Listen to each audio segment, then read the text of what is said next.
Hello students, Mrs. Veena, Associate Professor in Chemistry, Shrimati Narmada Devi Bihani, government PG college Nohar, district Hanumangarh.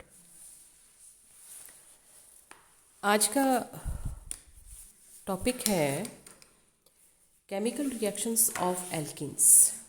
इससे पहले की class में हमने कुछ फिज़िकल प्रॉपर्टीज़ के साथ साथ हमने रिलेटिव स्टेबिलिटी ऑफ एल्कीन्स को हम हीट ऑफ हाइड्रोजनेशन के माध्यम से कैसे एक्सप्लेन कर सकते हैं उसके बारे में अध्ययन किया था। तो आज हम पढ़ेंगे बीएससी पार्ट फर्स्ट में chemical reactions of alkenes.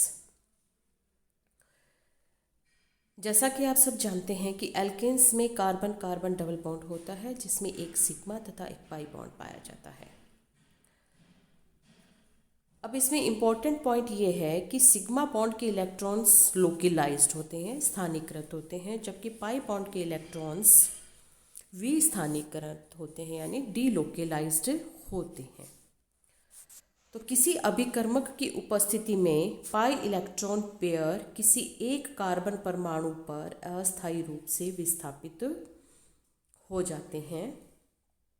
द्विबंधित carbon परमाणुओं में से किसी एक कार्बन परमाणु पर अस्थायी रूप से विस्थापित हो जाते हैं। इससे एक कार्बन परमाणु पर आंशिक ऋण आवेश तथा दूसरे कार्बन परमाणु पर आंशिक धनावेश उत्पन्न होकर एल्कीन्स इलेक्ट्रॉन रिच हो जाती है।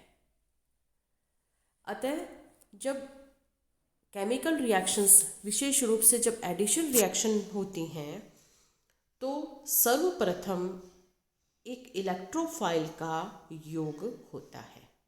अतः एल्कीन्स की रासायनिक अभिक्रियाओं के बारे में जब हम अध्ययन कर रहे होते हैं तो इनमें मुख्य जो अभिक्रिया है, मुख्य रासायनिक गुण है एल्कीन का, वो है इलेक्ट्रोफिलिक एडिशन रिएक्शन का पाया जाना। अब इलेक्ट्रोफिलिक रिएक्शन है, इसको अगर हम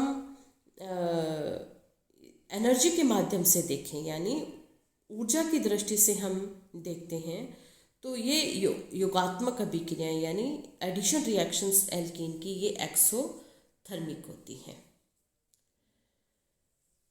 अब पाई इलेक्ट्रॉन्स एक्सपोज्ड होते हैं, परमाणु के तल के ऊपर और नीचे स्थित होते हैं, और कार्बन परमाणुओं को पकड़े रखने में भी पाई इलेक्ट्रॉन्स का योगदान अपेक्षाकृत कम होता है, यानी पाई इलेक्ट्रॉन कम मजबूती से बंधे होते हैं और इसीलिए इलेक्ट्रॉन स्नेही आक्रमण के लिए आसानी से उपलब्ध हो जाते हैं। जो ये 2-3 पॉइंट बहुत इम्पोर्टेंट हो जाता है एल्कीन्स की इलेक्ट्रोफिलिक एडिशन रिएक्शन की प्रवृत्ति को समझने के लिए। पाई इलेक्ट्रॉन्स का एक्सपोज्ड होना, कार्बन परमाणुओं पर इन पाई इलेक्ट्रॉन्स की पकड़ कम होना और इलेक्ट्रॉन स्नेही आक्रमण के लिए आसानी से उपलब्ध होना।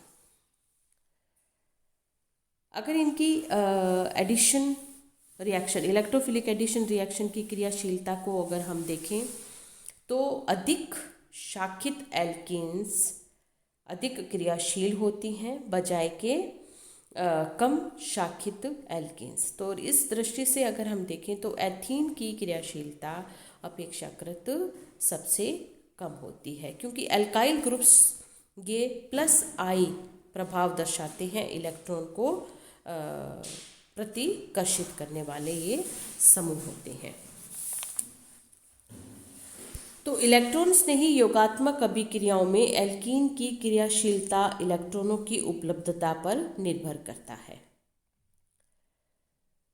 इसलिए वे समूह जो इलेक्ट्रॉन घनत्व में वृद्धि करते हैं यानी इलेक्ट्रॉन रिलीजिंग ग्रुप्स होते हैं, इलेक्ट्रॉन स्नेही योगात्मक अभिक्रियाओं को अधिक आसान और अधिक तेज कर देते हैं। इसीलिए ये जो क्रम है, अधिक शाखित एल्कीन्स अधिक क्रियाशील होंगी बजाय के कम शाखित एल्कीन्स की।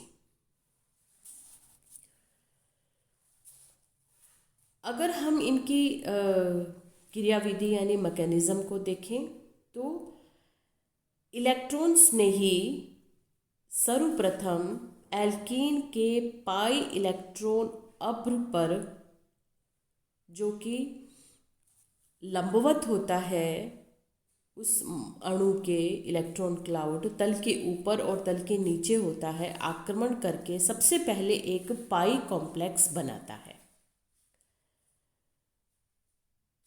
उसके पश्चात इस पाई कॉम्प्लेक्स का कार्बोकैटायन में पुनर्विन्यास होता है, जिसमें इलेक्ट्रॉन्स ने ही एवं किसी एक द्विबंध वाले कार्बन परमाणु के मध्य सिग्मा बंध बनता है और कार्बोकैटायन उसमें बनता है। उसके बाद जो ये मध्यवर्ती कार्बोकैटायन बनता है, ये नाभिक स्नेही से जुड़कर फाइनल योगात्मक उत्पाद बनाता है।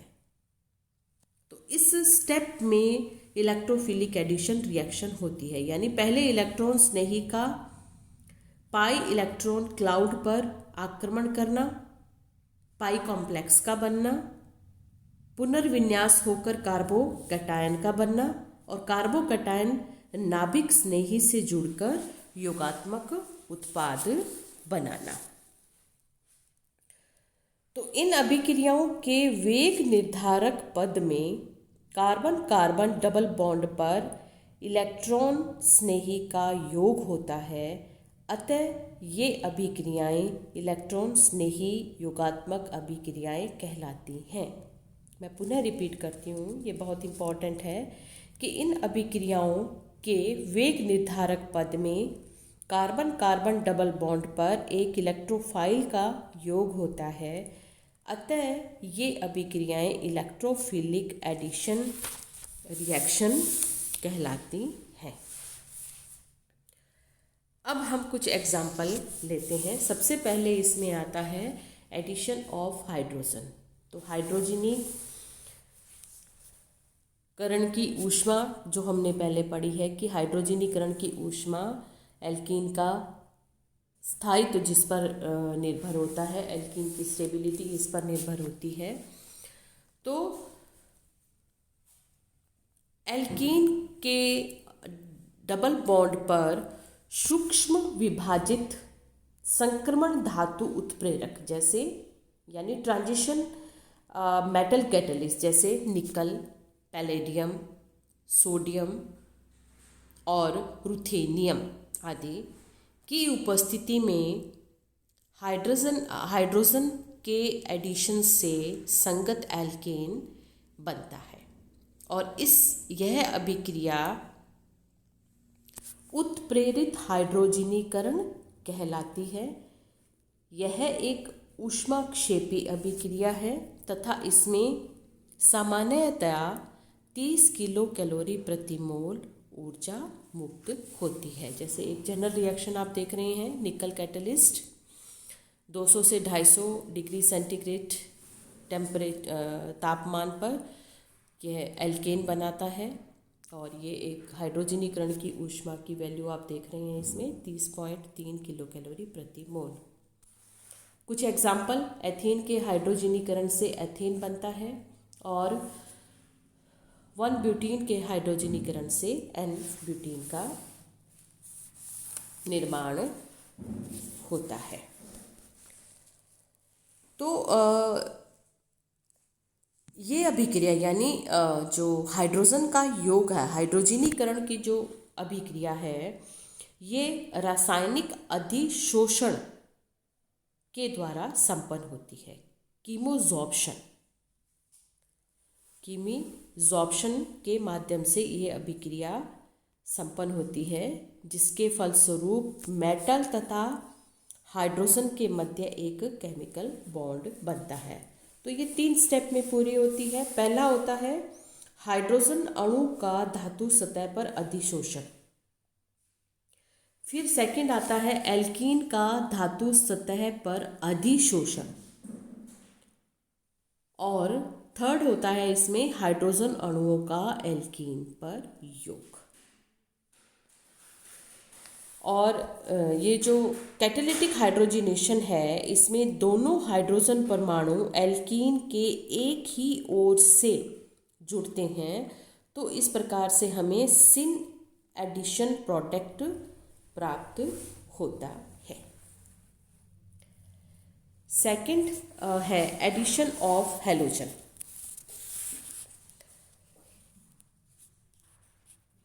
जब एल्कीन का हम की क्रिया हैलोजन्स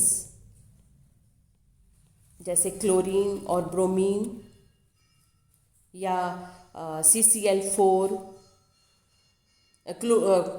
क्लोरीन और ब्रोमीन की अक्रियाशील विलायक जैसे CCl4 की उपस्थिति में एवं प्रकाश की अनुपस्थिति में करवाते हैं, तो कार्बन कार्बन डबल बॉन्ड पर हैलोजन्स का योग होता है, जिससे विसिनल डाई हैलाइड्स बनते हैं।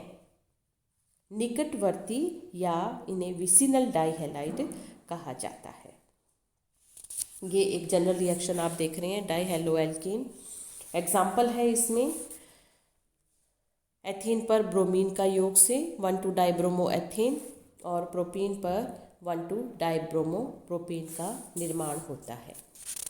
ये जो रिएक्शन है, ये इसमें ट्रांस एडिशन होता है। डबल बॉन्ड पर एक पाई कॉम्प्लेक्स ब्रोमीनियम आयन बनता है और उस पर ट्रांस एडिशन होता है दोनों हैलोजन एटम्स का। नेक्स्ट जो रिएक्शन है वो है एडिशन ऑफ हैलोजन एसिड्स यानी हाइड्रोजन हैलाइड्स। तो एल्कीन्स पर हैलोजन एसिड्स जैसे HX, HCl, HBr और HI, hydrogen chloride, hydrogen bromide and hydrogen iodide के योग से एल्काइल हैलाइड बनते हैं और यह अभिक्रिया हाइड्रोहैलोजिनेशन कहलाती है। सिंपल आप रिएक्शन देख रहे हैं, एक कार्बन कार्बन द्विबंध पर HX योग से एल्काइल हैलाइड का निर्माण होता है। इसकी मैकेनिज्म आप देखें, HX में क्योंकि X is more electronegative than hydrogen, तो बॉन्डेड इलेक्ट्रॉन X पर X की ओर आकर्षित होते हैं, तो ये हो जाता है नेगेटिवली चार्ज और हाइड्रोजन हो जाता है पॉजिटिवली चार्ज। फिर द्विबंध पर यह H पॉजिटिव स्लो स्टेप के माध्यम, ये जो प्रक्रिया है ये स्लो स्टेप है जिसमें कार्बोकैटायन बनता है। पहले पाई कॉम्प्लेक्स बनता है और फिर रीअरेंजमेंट से कार्बोकैटायन का निर्माण होता है और ये इस अभिक्रिया का वेग निर्धारक पद है। थर्ड स्टेप में जो बना हुआ कार्बोकैटायन है ये तीव्र गति से यानी तीव्रता से हैलाइड आयन X नेगेटिव से जुड़कर और एल्काइल हैलाइड बनाता है। तो जो सेकंड पद है वो इसका रेट डिटर्मिनिंग स्टेप है और इसमें ये पद जो है वो बहुत अधिक एक्सोथर्मिक होता है और इसकी जो सक्रियण ऊर्जा अधिक होती है। अब जो बहुत ही इम्पोर्टेंट पॉइंट है वो है क्योंकि एल्किन्स दो तरह की होती हैं, सिमेट्रिकल और अनसिमेट्रिकल। सिमेट्रिकल एल्किन्स हैं तो उसमें एक ही प्रकार का उत्पाद प्राप्त होता है, परंतु जब अनसिमेट्रिकल एल्किन्स पर हाइड्रोजन हैलाइड का योग होता है तो उत्पाद का एक मिश्रण प्राप्त होता है और उसमें भी मुख्य उत्पाद एक ही प्राप्त होता है। एक एग्जाम्पल आप देख रहे हैं, प्रोपीन पर HX के योग से दो कंपाउंड बनने की संभावना है, 2 हेलोप्रोपेन एंड 1 हेलोप्रोपेन, जिसमें से 2 हेलोप्रोपेन इस अभिक्रिया का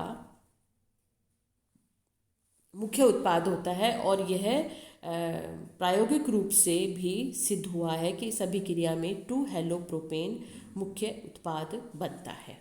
इसके लिए जो एडिशन रिएक्शन है वो मार्कोनिकॉफ नियमानुसार इसकी व्याख्या की गई है कि 2-हेलोप्रोपेन का बनना मार्कोनिकॉफ नियम के अनुसार है। और मार्कोनिकॉफ का नियम क्या कहता है कि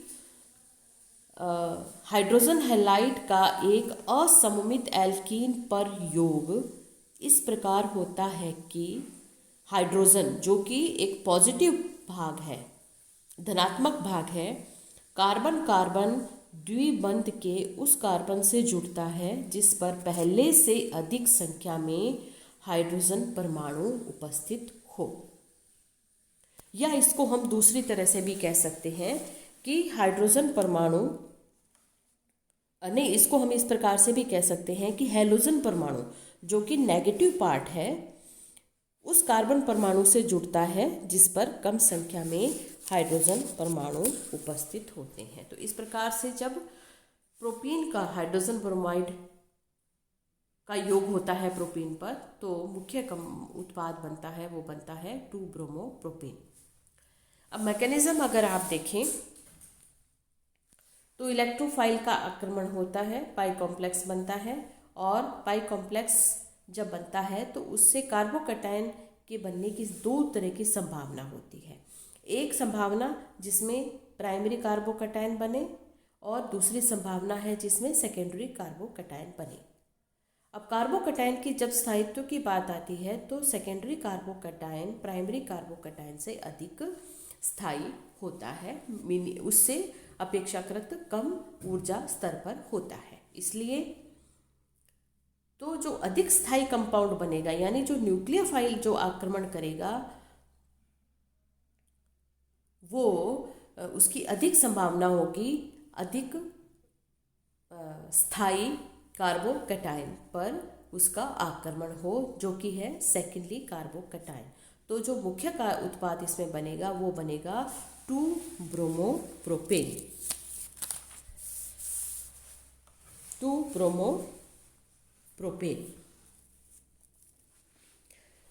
तो मार्कोनिकॉफ नियम का जो आधुनिक दृष्टिकोण है उसके अनुसार कार्बन कार्बन द्विबंध पर इलेक्ट्रॉन स्नेही के योग से अधिक स्थायी कार्बोकैटायन मध्यवर्ती के रूप में बनता है।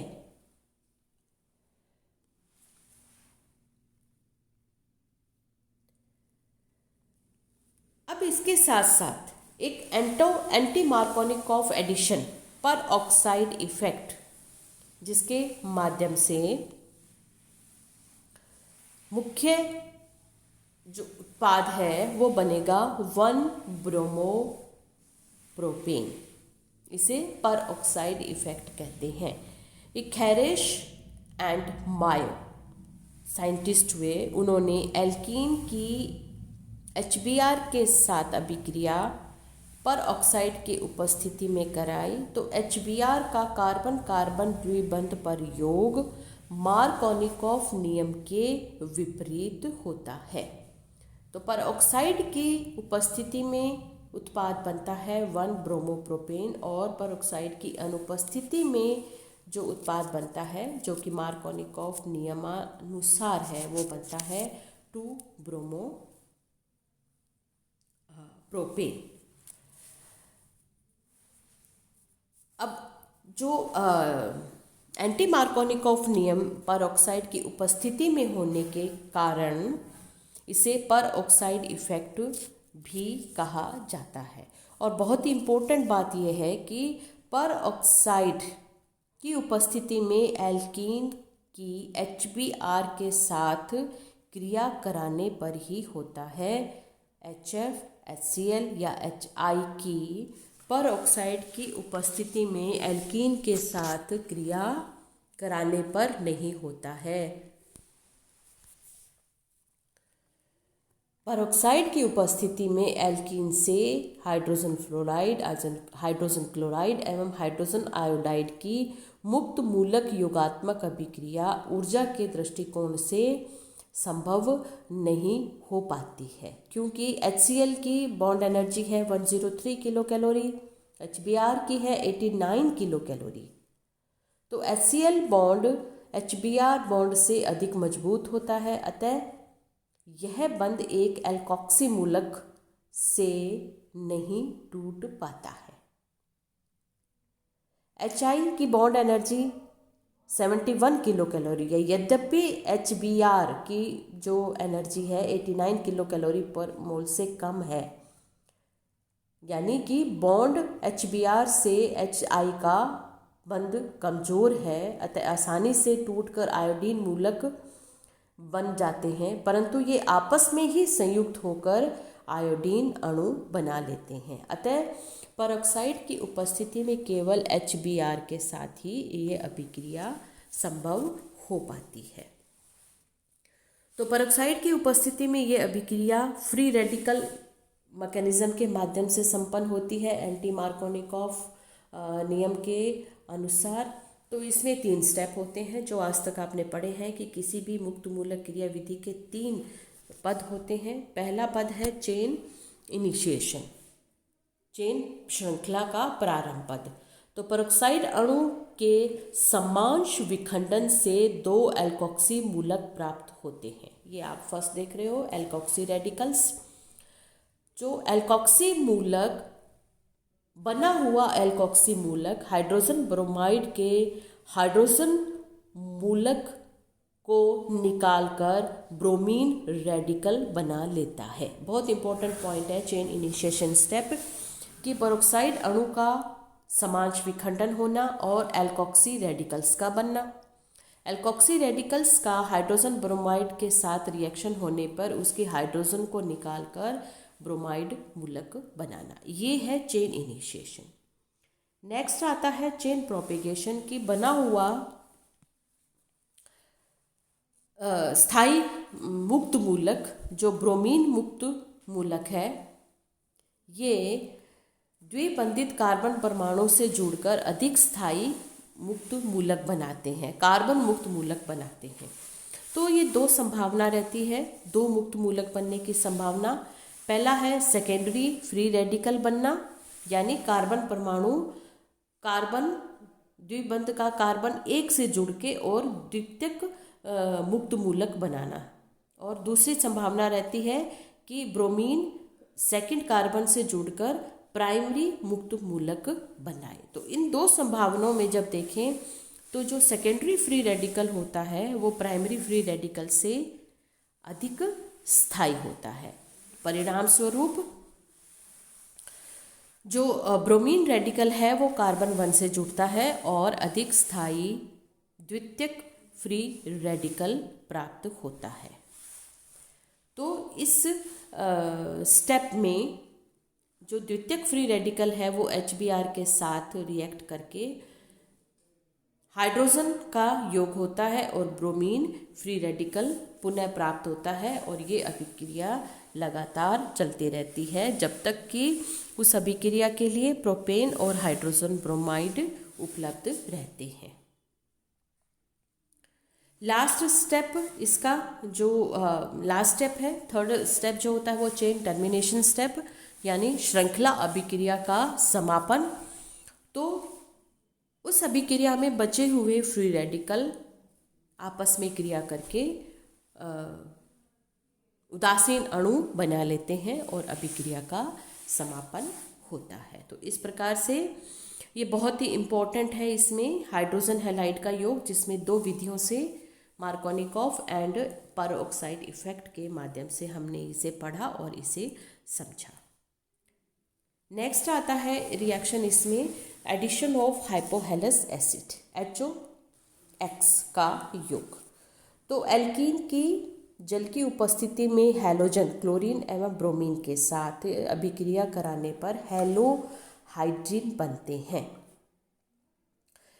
इस रिएक्शन में हाइपोहेलस एसिड HOX का कार्बन कार्बन डबल बॉन्ड पर योग होता है, जैसे कि आप इस सिंपल रिएक्शन में देख रहे हैं। A कार्बन पर OH और दूसरे पर X का योग होने पर हेलोहाइड्रिन प्राप्त होता है। मैकेनिज्म, मार्कोनिकॉफ नियमानुसार ये अभिक्रिया संपन्न होती है और इस रिएक्शन में आप देखें हेलोनियम आयन बनता है और पुनः जो सेकंड स्टेप में इसमें वाटर मॉलिक्यूल के साथ ये एक प्रोटोनेटेड हेलोहाइड्रिन बनता है और फिर H पॉजिटिव आयन के रिलीज के साथ फाइनली हेलोहाइड्रिन का निर्माण होता है। तो असम्मित एल्कीन पर हाइपोहेलस एसिड का एडिशन मार्कोनिकॉफ नियम के अनुसार होता है। हाइपोहेलिस अम्ल में हाइड्रोक्सिल समूह पर आंशिक ऋणावेश और जो हेलोजन परमाणु होता है उस पर आंशिक धनावेश होता है। नेक्स्ट रिएक्शन है वो है एडिशन ऑफ सल्फ्यूरिक एसिड। तो जब एल्कीन को ठंडे कंसंट्रेट H2SO4 से अभिक्रिया करवाते हैं तो एल्काइल हाइड्रोजन सल्फेट प्राप्त होता है। एल्काइल हाइड्रोजन सल्फेट कई रिएक्शंस में आसानी से जल अपघटित होकर अल्कोहल देता है। ये रिएक्शन आप देख रहे हैं, H2SO4 का एल्कीन पर योग, एल्काइल हाइड्रोजन सल्फेट का बनना और फाइनली अल्कोहल का बनना। मैकेनिज्म को अगर देखें तो अनसिमेट्रिक एल्कीन पर मार्कोनिकॉफ नियम अनुसार ये योग होता है और ये रिएक्शन जो है ये क्षेत्रीय वर्णनात्मक है, रेडियो सिलेक्टिव ये रिएक्शन होती है और मार्कोनिकॉफ नियम के अनुसार ही ये अभिक्रिया संपन्न होती है। तो रिएक्शन आप देखें, कुछ एग्जाम्पल हैं। एथीन पर 98% H2SO4 से रिएक्शन होने पर इथाइल हाइड्रोजन सल्फेट बनता है। प्रोपीन पर आइसोप्रोपाइल हाइड्रोजन सल्फेट प्राप्त होता है। तो स्टूडेंट्स, आज की इस क्लास में हमने कुछ मुख्य एल्कीन्स की रासायनिक अभिक्रियाओं के बारे में अध्ययन किया। Thank you so much.